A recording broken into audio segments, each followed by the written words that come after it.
So, Boys on Film today, talking about a thriller from renowned filmmaker Kurosawa Kiyoshi, who, I mean, to be honest, he's an acclaimed director. I've only seen one of his films, which was Cure, which was excellent, but he's done quite a few others. But this exposes terrors lurking within our modern web-based society in which hidden malice runs wild. Look who it is. Katherine Ellis and Max Ellis are here.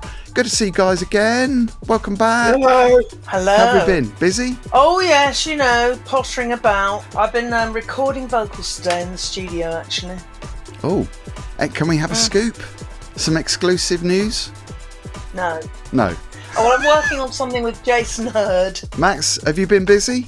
Busy with t-shirts? Can we get a link for the t-shirts now?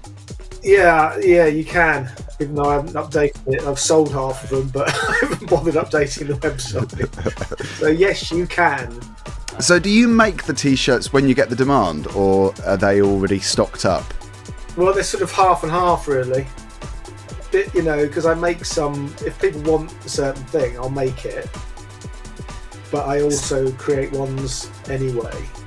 See, I can wear one on Boys on Film. Yeah, you can. I can promote. What do you want on it? Oh God, anything but me. A boy on a film. A boy on film with a camera. That's a gun. I'm very excited about hearing your thoughts on this film. It's called Cloud. Okay, so we've got a protagonist who works at a small factory. He makes money on the side as a reseller operating under a pseudonym. He deals in medical devices, handbags, figurines, in fact anything that he can sell, he grabs. So he rents a lakeside house outside the city, starts a new life with his girlfriend. He works for a company. His boss is keen for him to be promoted. It does twist. Halfway in, we see a bit more action. Starts off a bit creepier, doesn't it? I found it quite creepy the first half. It was quite weird not knowing what the hell was happening, and it is unsettling when you sort of think something's going to happen. I was waiting for it to make sense, and it just made less and less sense, and I think it's one of the worst films I've ever seen. No, Katherine Ellis. I mean, okay, I understand why his original reselling partner was pissed off with him because he cut him out of a deal. And then there was the guy that sold him the things that he made a profit on, but he did accept the price that he sold them to him for. But why did everybody else hate him so much? There was absolutely no reason. It wasn't explained. And then why did he end up with an assistant that was like a sort of from a James Bond movie? It was just ridiculous. I felt angry when it ended. I thought, fucking hell, what a waste of time. I liked the fact there was some gratuitous violence in it, which I thought was good. That cheered me up. That's funny you should say that, because I thought it was going to veer into torture porn territory. I was getting quite uncomfortable in that second half. Yeah, I was hoping there was going to be more. That would have been good. That would have been interesting. You've had your say now. Sorry. Close her box, Phil. There she goes. You've set it up. Is the director? Is he? I don't really know who he is. Is he old? It just feels like someone who's terrified of the internet, who's heard of these terrible people that buy things and sell things, and you know you can get ripped up. Like my dad's quite like this. He's won't buy anything online because he's terrified of being ripped off, and you know that's his big fear. So this is like a director who is terrified of buying things online and thinks that everything's going to go wrong. And this is what's going to happen. This is going to be the end game. You're going to get hunted down and killed. What do you want? I'm putting my hand up. So you don't tell me. Should we give He you the didn't buy or sell baton? anything from his girlfriend. Why did she hate him so much? He was quite annoying, though. I did like those figurines that he had, though, the Japanese ones in the glass dome. They were quite good. This is a great director. I mean, like I say, I've only seen one film, so I can't comment on the others. Critically acclaimed, you know, you look on Rotten Tomatoes and it's like 90-odd%. You know, he's got a real following. And I have seen Cure, and I thought Cure was great. The main problem I have is that the first half I thought was really creepy and felt like it was going somewhere that it didn't actually go, and the second half became almost a different film. Like you said, Max, you know, it was quite violent. I've got no problem with the violence at all, but it just felt it felt a little bit shoehorned almost, that violent stuff towards the end. I mean, it's thought, this is boring. I've got to do something. Maybe, but I prefer the other stuff. You know, it was filmed well. It was edited well. Gosh, she's angry. What are you woken her up, Phil? I mean, I'd be interested for someone to tell me why I'm wrong.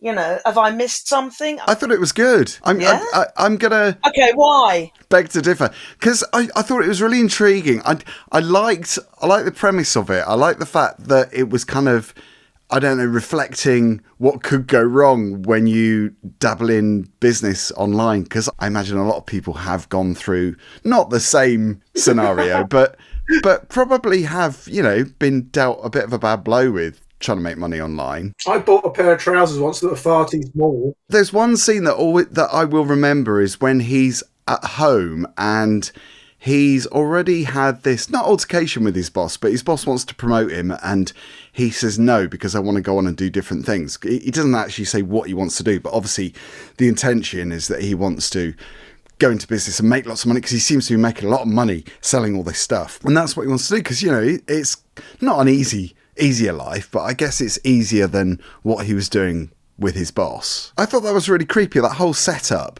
when somebody turns up at his house and he turns the lights off and then his lights go back on again. I thought that was really, really creepy, and I thought, oh, okay, if we're going to have more of this, I'm all up for this. Some of it was implausible, wasn't it? With the plot. Yeah. I mean, the problem I had was that I could see where it was going. Yeah, because that big reveal wasn't a surprise to me at all. Because I was kind of like a bit deflated by the ending. For all its flaws, I did enjoy the experience of it. Although the shootout stuff, I just got a little bit bored of. There was about 20 minutes of shootout. Yeah. It could have been a lot shorter, this film, because it is like minutes. over 2 hours. I forgot what I was. I didn't go to sleep.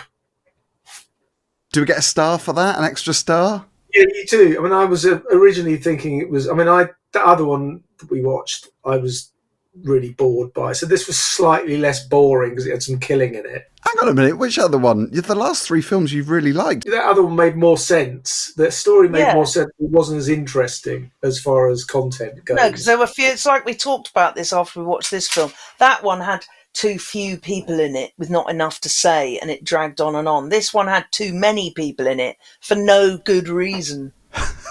So, how would you class it? Would you class it as a thriller? Because it verges on horror. It is. It's not action, horror. I guess. It was verging on comedy in places, I thought. At one point you said to me, do you think this is a comedy? And I said, no. I think it's meant to be. I think it is satire. Some of it is satire. Yeah, because it's like a reflection of where the internet's going. Yeah, it was kind of, there were parts that were so ludicrous that they were funny. I didn't laugh. Can I say I didn't laugh? Next time we do a review, you should actually film yourself watching, because I want your reaction. You're going to film yourself punching a cushion with your face on it, Phil. That's what you're going to do. Wouldn't be the first time, would it? Or last. The trailer was quite good, wasn't it, Phil? It was kind of like, it's kind of quite odd. You couldn't really work out what was happening. It was quite surreal. There was sort of weird cutty bits in it. I thought, oh, that looks quite interesting. Not impressed. The face of not impressed, look. I can't wait for your star rating. 2 stars. 2 stars because it had violence in it and it was quite funny. I'll give it half because it obviously took them quite a long time to do it. So it's Cloud. It's in cinemas from the 25th of April. So 3 stars from me. By the way, I was going on to say that I would have given it 4 for the first half, and then it went into an area I thought spoilt it for a few reasons. I predicted the plot, where it was going at the end.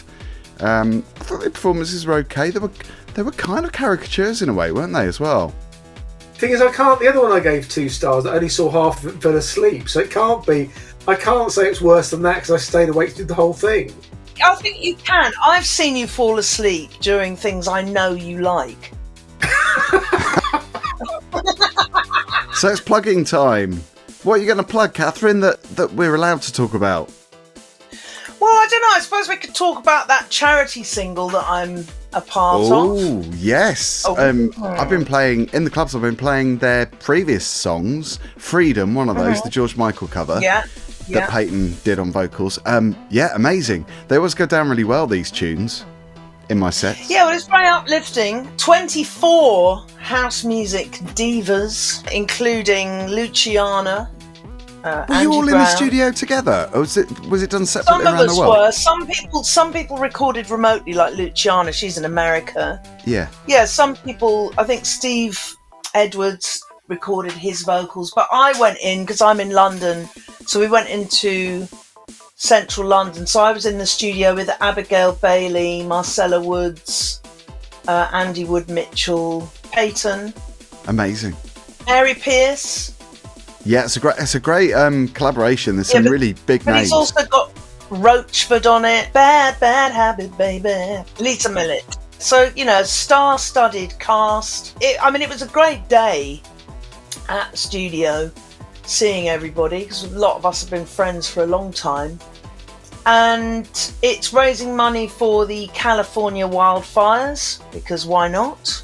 Brilliant cause. All proceeds going to charity. So it's the Revival House Project.